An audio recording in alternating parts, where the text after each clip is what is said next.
All right, guys, so there was a heated exchange between Representative Jim Jordan and Dr. Anthony Fauci. And like all videos that I do in regards to the vaccine, the pandemic, the virus, I just got to make a disclaimer here.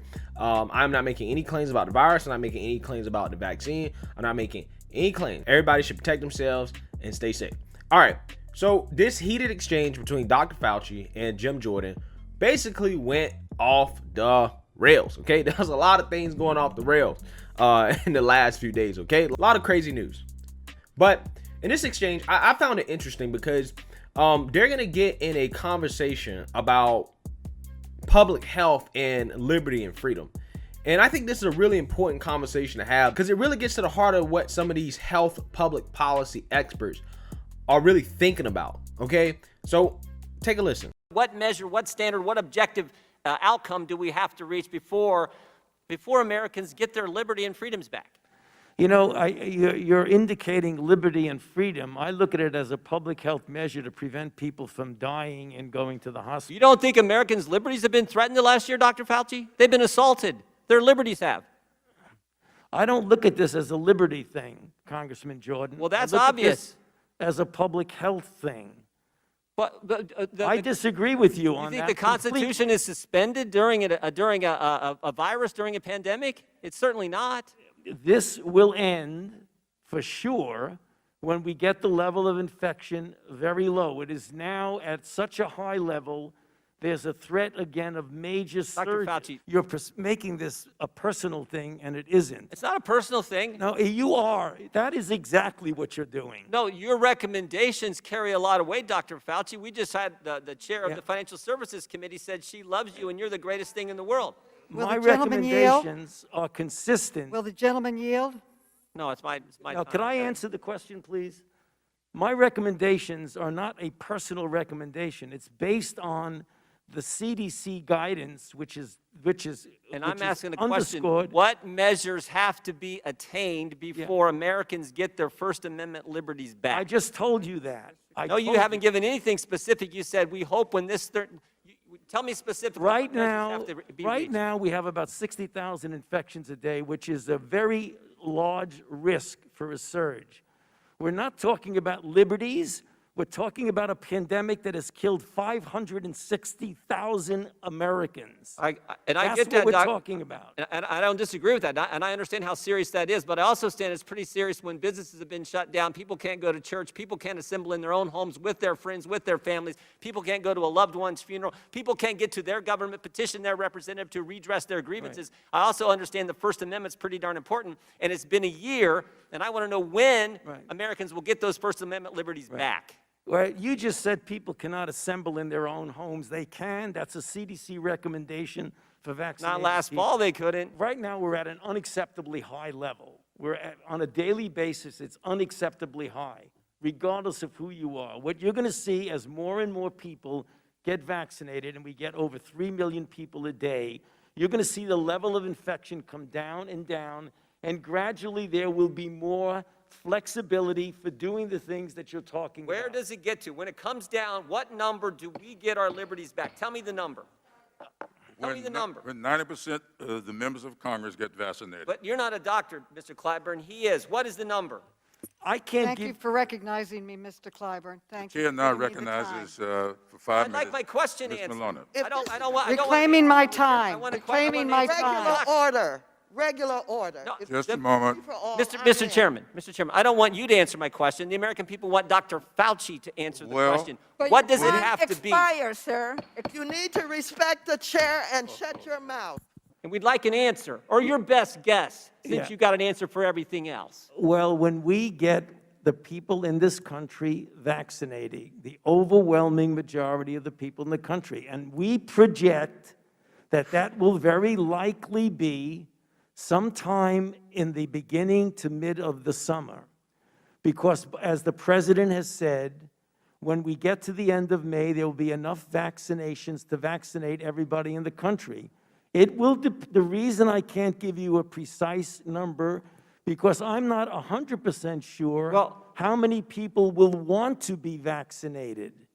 That's what I'm saying. All right, guys. So yeah, that exchange was kind of crazy, right? And I'm going to get into the whole Maxine Waters telling Jim Jordan to shut up.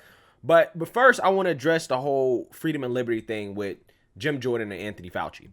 Now, Jim Jordan simply asked, hey, what level do we need to get? Like, what metric do we need to hit in order to, basically get our freedom and liberties back, right? To reopen the economy fully, okay? It's a very simple question.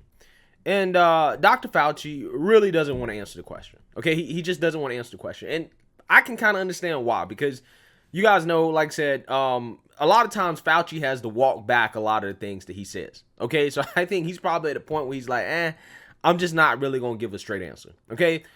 And, I don't really blame him for it, but at the same time, like, at some point, people do want answers, right? People want to know, when are we going to be able to fully reopen, and when are we going to be done with this, okay? Because, we do have the vaccine, we are vaccinating people. Like, at what level, what metric do we need to hit when we can return back to our normal lives 100%?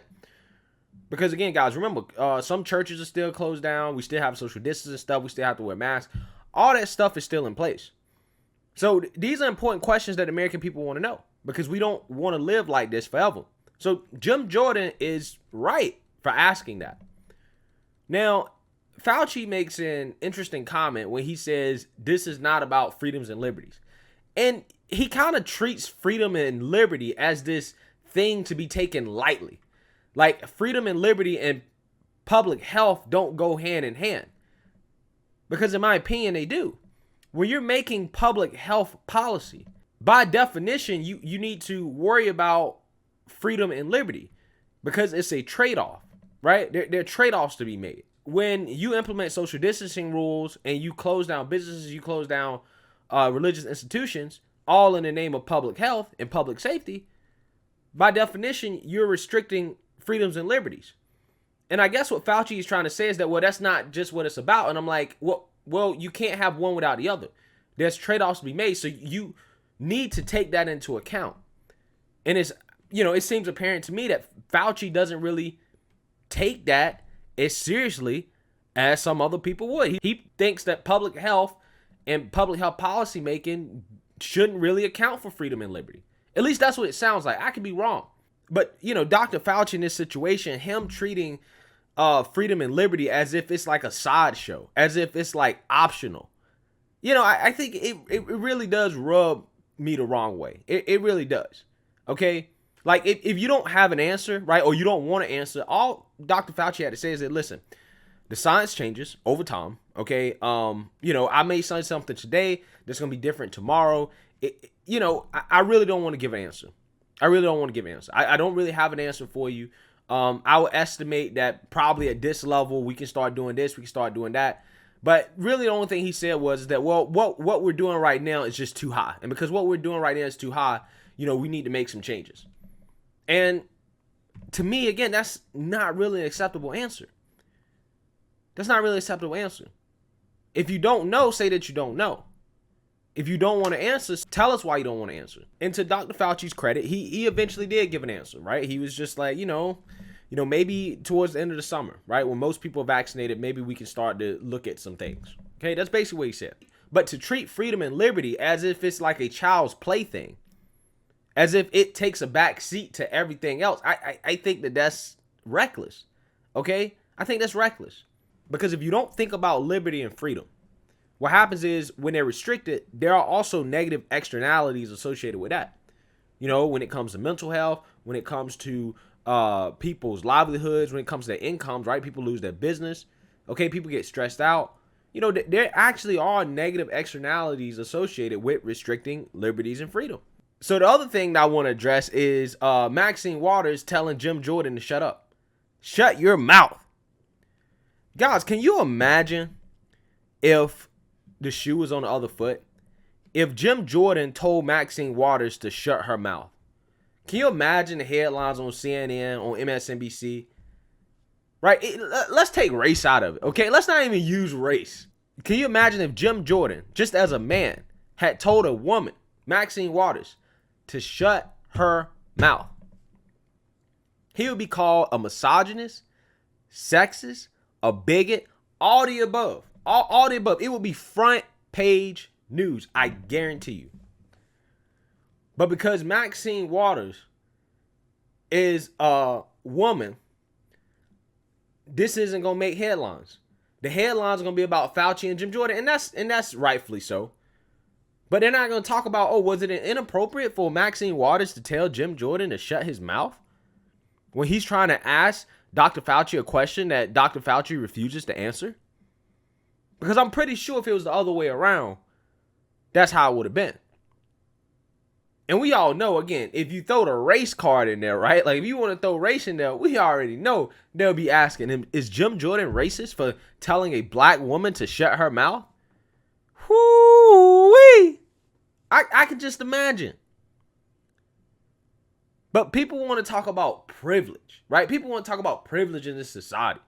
That is privilege right there. That is privilege. Because you cannot tell me that it wouldn't be different the other way around. You can't tell me it wouldn't be different. I mean, it's already enough that Fauci didn't answer the man's question. And now Maxine Waters is trying to cut off his time and trying to save Fauci. But to tell Jim Jordan to shut his mouth, I mean, I just think that's rude, man. That's rude. You're in a room full of adults. That's not a child. You're talking to another grown person, a colleague. But apparently that's not how they rocking in Congress nowadays. So let me know what you guys think. Make sure you like, comment, and subscribe. Most importantly, share a Black conservative perspective. Peace.